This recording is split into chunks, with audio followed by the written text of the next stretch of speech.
Welcome to FOBtv, the future of business. I want to thank every one of you for joining us today.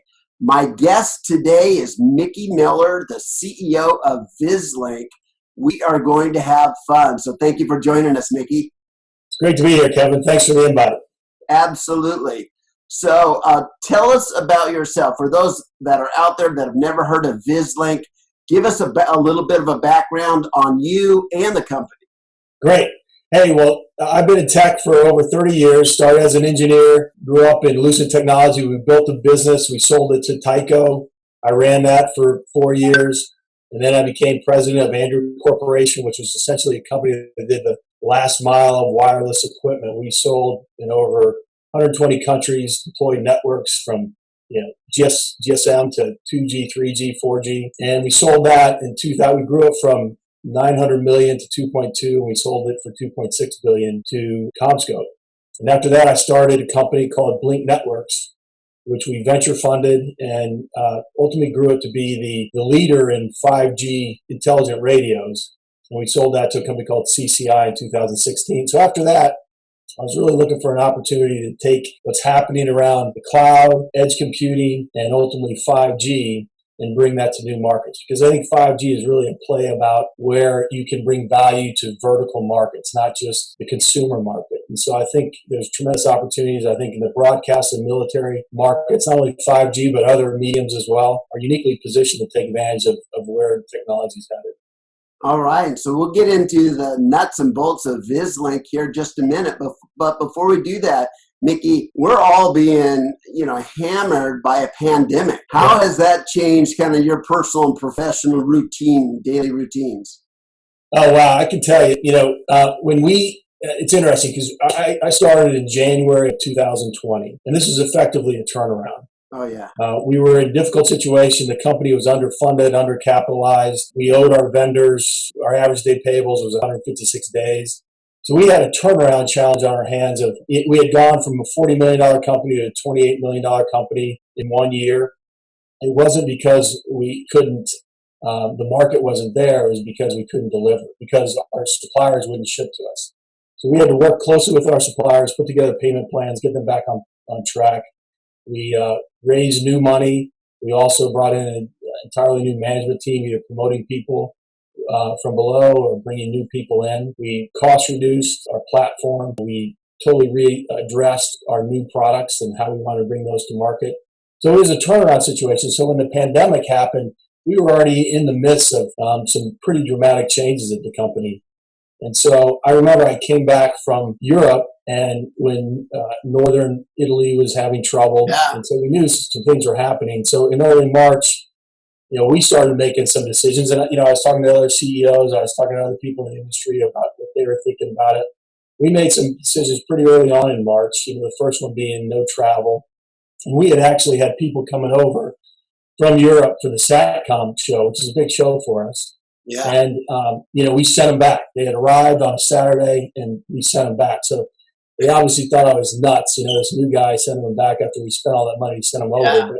But as you know, in those times, something that you did on Monday seemed, completely crazy. And by Wednesday, it was normal. And so, and then we did work from home. But, we're an essential business, so we continue operating. But our non-essential folks, we had working from home. So I'm really proud of our team on what they've been able to do during this pandemic. So, it was tough both professionally, but personally, we had then kids coming back. So we had kids from New York coming back, kids from school. So I can say the only problems we had there was we then had 6 people fighting for bandwidth in the house. So that was a challenge. But, there's tougher things.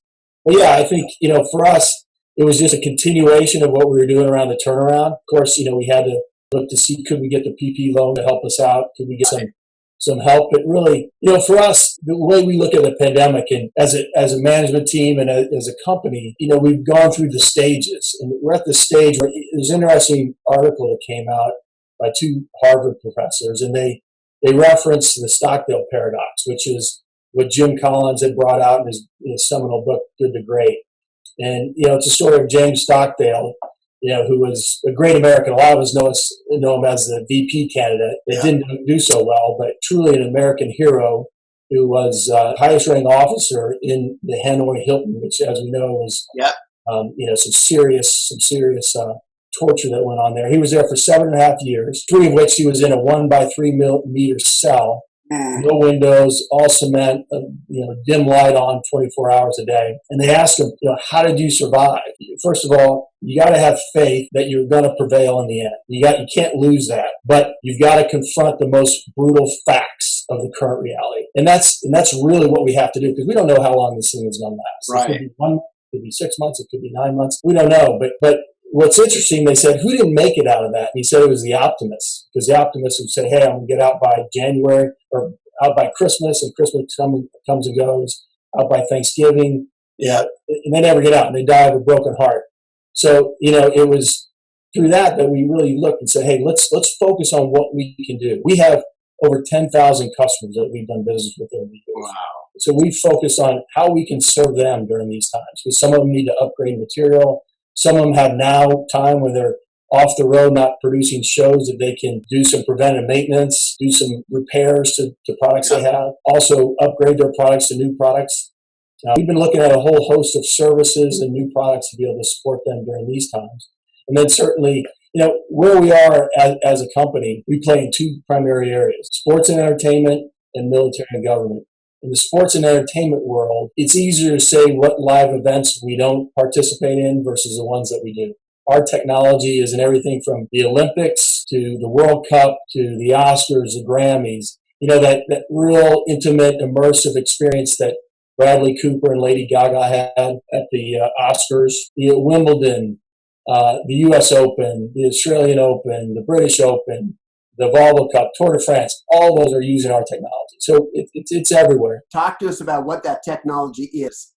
So basically what we do is we take video and we compress it, and then we send it over the air, and then we then decode it. So we encode it, compress it, send it over the air, then we encode it and distribute it to wherever it needs to distribute. So as rights owners, say the NHL, they want to be able to take really immersive. We have 120 cameras throughout the NHL. We have them in the goals and in various other places. And we take that content and allow them to basically distribute it wherever they need to distribute it, whether it's to social, whether it's to the broadcasters in the stadium. So it's really helping them create content and then manage distribution of it. And that's real time, and that's high definition. 4K, moving to 8K. In a sports arena, you have what's the series of components that you have that are involved in that stream? Yeah, so we'll have the cameras, which we're not a camera producer, but we work with all the camera companies, and then we take that format, and then our solution will be married to the camera in some form. And we work closely to integrate those so they're aesthetic, so they're smaller, lighter, cheaper, etc. Yeah. And then from there, it will go to a central box. And that could be, among other things, a box in an area that is basically an aggregator that's taking that and encoding it and then distributing it wherever it needs to go. So I think, one of the best examples of really a MotoGP, at every event they have 120 cameras. They have 22 bikes. On each bike is 4 cameras. So total of 88 cameras on the bikes. So we're doing all the handoffs among that. We're managing all the bandwidth, because you can't transmit fully across all those because there's not enough bandwidth to handle that. So what we do is we basically manage that bandwidth so that the cameras, we control the cameras, so the ones that you want to actually take content from, we're managing that, managing what the angles are and things like that. You can control colors and do whatever you want to do remotely, and then taking that and then putting that on a platform for the producer and director to do what they want with it. Now that's incredible, because the pandemic is going to change the face of sports, isn't it? And Absolutely. It's going to make you guys more critical to delivering sports, even though you can't be there in person. Yeah, what's interesting is, there's this thing called remote production that's been talked about for a while. And that's the notion where, in order to get the cost down, you don't want to send as many people out to the event. And that includes the announcers, the directors. Yeah. You basically want someone to go out there and set up, and you want to be able to manage and control all your cameras remotely manage the entire production. So that's been talked about for a long time, and has been deployed in a lot of cases. But what's happening now is accelerating that in a big way. In all these events that are happening, in many cases, the announcers won't be there, the directors won't be there. A lot of the key people, it will be being produced in a remote location. So talk to us about the other side of your business. Tell us what you can about the intelligence and military side of it. Yeah, so on the MilGov side, basically wherever there is social strife, we're involved. Our technology, whether it's Portland, Seattle, the LAPD, all throughout California, CHP, Chicago, Boston, the entire state of Massachusetts, actually, our equipment allowed first responders to find the Boston bomber. And effectively what we have is the ability to take from the air video, whether it's in an aircraft, a helicopter, a drone, and get that down to a command center or down to someone on the ground, their iOS or on their Android pad or their phone, to be able to take action based on video. So our whole idea is about taking video and make it actionable so you know what to do. In the military, we've served every service of the entire military, the Homeland Defense, all parts of the government, all the acronyms we've been able to support, because video is so critical to make decisions, particularly in warfare. Our solutions allow them to communicate. And what's happening, we're seeing not only video, both in military and in sports entertainment, there's got a metadata as well. So biometrics of the soldier, or the data of the engine, how it's performing, or the tires, or so there's a lot of data that's being accumulated and sent over our RF pass as well. So all that you talked about, it's all going through the same pipe, exactly. If you would? Yeah, we're going to IP everywhere. So with IP everywhere, it's just a packet, right? So we're able to do it all. So who is involved in the artificial intelligence that's analyzing the imagery? Is that something you guys are involved in, or is that typically other companies? Well, that's an area we're growing in, because we see that as a huge opportunity. As you get, for instance, in sports entertainment, as you get more cameras involved, you want to have an ability to be able to not just have a human decide, but also have artificial intelligence determine. So we today are working on projects where you can, based on sound of the crowd, the noise of the crowd, coupled with what's happening on the field, who's together, like if Messi and Ronaldo are together, it will focus on that camera. And then basically make choices on what is the ideal content to be able to distribute. And so, as these rights for all these various sports and entertainment vehicles ends up being moved around the world, they can then choose what it is they want to show. They can produce their own show, add inserts, or however they want to monetize that content. So it really gives flexibility for everybody in the entire ecosystem to create and produce something that meets the demands of their consumer. So before we started recording, you and I had talked about the fact that ultimately where this is going as kind of the evolution of this industry is the ability to pick your viewpoint on any particular sports event and see a camera angle, follow a particular player. Are you really wanting to study defenses, or you want to study offenses? Do you have a particular player that's your favorite? Talk to us about that direction. Yeah, I think we're going to first start to see that in the venues. So if you're at a venue, you're going to be able to see, who your favorite driver is, how the car is performing, how things in the paddock area are performing. You're going to be able to basically customize your view on your phone as to what you want to see based on what you as the consumer want to have, not everybody else. So, and it just begins there, and that will happen over time, that as over the top continues to grow. And that's the thing that's happening. This industry is changing so fast. There's, as we've seen what's happened with over the top, with Netflix and Amazon Prime and others, that's only going to, as the rights of sports of all kinds, what's happening, the cost to produce this is going down. So you can produce sports that historically were too expensive, like lacrosse, Division III lacrosse. You can now produce that very, very inexpensively in high quality. And so there's going to be ways to monetize that. And so I think we're going to see a lot of different formats where people can now take all the capabilities that are there. When you think of the picture quality, when you ask viewers, the majority of what they see for the last 5 years, the most important thing they've seen is picture quality. We went from 1080i to 1080p to HD, or HD to 4K. So that's the first thing. But the compression technologies have also increased.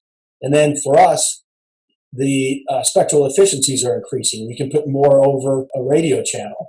And so all these things with Moore's law are increasing, which is allowing the cost of production to go down, allow you to do a more intimate, immersive experience for the consumer across everything. Like sports gambling is big now. It will continue to grow, and this will be a big part of it. So for amateurs that are involved in social media and taking streaming, like we're on Zoom right now, so we're filming this and streaming, and we might think we're involved in all this, or we know all of it, or what's the big deal about it. But talk to us about the challenges behind that and what you guys are really trying to overcome when you're in remote locations, high definition, bad weather, just bad environments. Talk to us about what it really takes to make that happen. The biggest example is just latency. You can't, if you're watching a broadcast, you don't want to see a blip. When they go from one camera to the other, you don't see any drop at all. What our technology allows that to do, to go from wireless cameras to wireline cameras back to wireless, and go from car or motorcycle to motorcycle that are going 220 miles an hour. The technology to be able to do that, it's heavy-duty FPGA work, it's heavy-duty PHY layer work to be able to have a very robust system to be able to handle that. The radio, when you have 30 plus radio channels that you're managing. So there's not only a channel management strategy, but also a physical layer of the semiconductor, how you design that to make sure that you have robustness in your product. I imagine that in war zones and things, there's the whole issue around security. I guess security would be anywhere. So that must be a big deal too, how to make sure that you can transmit no matter what the opponent might be trying to do to disrupt that. Exactly. And you want to be able to obviously have it encrypted. You want to be able to, they can't just take out one site and then that takes out the entire network. So it's got to be resilient, redundant. So there's a lot of elements to that. And the beauty of what we do is a lot of things that we do in sports and entertainment, we can then carry that into the MilGov and vice versa. Certainly MilGov has higher requirements, but there is a lot of commonality that we can leverage. No, that's fascinating. So what role does 5G play in this whole mix? 5G will just, as we view it, just another medium. Right now we have our proprietary COFDM solution, which 5G has some benefits to that, but it also has some challenges. So we think that the ultimate, as things evolve, it will be a hybrid. So it will be some proprietary solutions combined with 5G. I think what's really interesting for 5G is a couple of things. One, CBRS, which is the 150 megahertz of spectrum that they have in the 3.5 gigahertz band, which is shared spectrum. So you'll have someone who has what they call the PALs, which are, they have rights to it, but below that there's people, hospitals, venues can get on there as a GAA, so as a general user for a very small fee. So it really allows the country to use that spectrum more efficiently rather than saying, okay, AT&T, you have that spectrum and no one else can use it. So it's been a big initiative by Washington that I think, it's starting to be rolled out now, but we see that for venues to be a great way to communicate just another band. Because a lot of the bands, the 2 gig and the 6 gig, they're pretty crowded bands. 2 gig is where Wi-Fi is, 5.8 is where Wi-Fi is. So very crowded. So this gives yet more spectrum to be able to put other comms on there, whether it's video that goes up and comes down to the players on the sideline so they can see what's happening in their position. What we see happening as the millimeter wave spectrum becomes available, that's 28 gig and 39 gig. These are massive, massive channels, 100 megahertz of channels versus 10, 20 megahertz. Oh, my. So very massive. So the latency is nanosecond. You can basically, see a play on the field and instantly look at your phone and you'll be able to see the exact same play from all different angles. Can you imagine some of the referee calls that are going to happen? Because everybody's going to instantaneously see on the phone what exactly has happened. Well, you just want to make sure that the ref has his own phone there too, right? Can just pull it up and just reverse that. Yeah. Man, this is fascinating. So I cover a lot of subjects. One of my favorite is digital transformation. I've never in the last several decades that I've been involved in kind of sharing this kind of information, been able to talk to somebody in your position here within the video space. So this is fascinating to me. And as we wrap this time together up here, talk to me about where you see the future going in this industry. Let's just focus on 36 months. So in the next 3 years, How do you see the industry evolving? I see three key things that happen. Just actual video technology will increase. So they were pixels. So you're going to be able to get better quality. So it will move to 8K. The Olympics were all going to be in 8K. So you have 8K, unbelievable resolution. Then you've got better compression technology. So H.266 that are coming out, which is increased compression, video compression technologies. And then you've got 5G and other wireless technologies that have higher spectral efficiencies. So basically it means better video, more cameras, more everything, and at faster speeds. And then it allows you to customize it to what you want as a consumer, not like what we grew up with was, what's on TV tonight on ABC. Those days are long gone. And now we've got used to over the top, but over the top is pre-recorded things that we watch. But I think we're going to see some interesting things given the success of the over the top and the cash piles they have. When you ask viewers in the last 5 years, most viewed programs, the top 10, over half of them are live events. Yes. And that's growing. So live events are so key, and particularly after, as humans, we've been in this situation of being secluded and isolated. Yeah. People want to get out and enjoy their favorite teams and experience the great things of being a fan. I just think that this thing's going to explode and people are going to, but some people may not want to go out and want to continue to be a little bit more guarded. So they're going to have an opportunity to really experience a super immersive experience at home, because many of these brands, most of their viewers are at home. Yeah. So it's going to be a super immersive, and there's AR on top of that will play a role. So all that requires massive bandwidth, and wireless being a key part of that, which is the expertise we bring to it. And then you roll in edge computing at the venues, you roll in cloud, you roll in AI on top of that. It's amazing stuff. So what we've seen in the last 5 years, even though that's been extraordinary, the next 5 are going to blow it away. Well, Mickey, I want to wish you the best of luck there in your leadership role and your mission there at Vislink. And the future looks good. Emerging technologies space, it looks like a growth industry, so I wish you the very best. All right, thanks, Kevin. Appreciate it.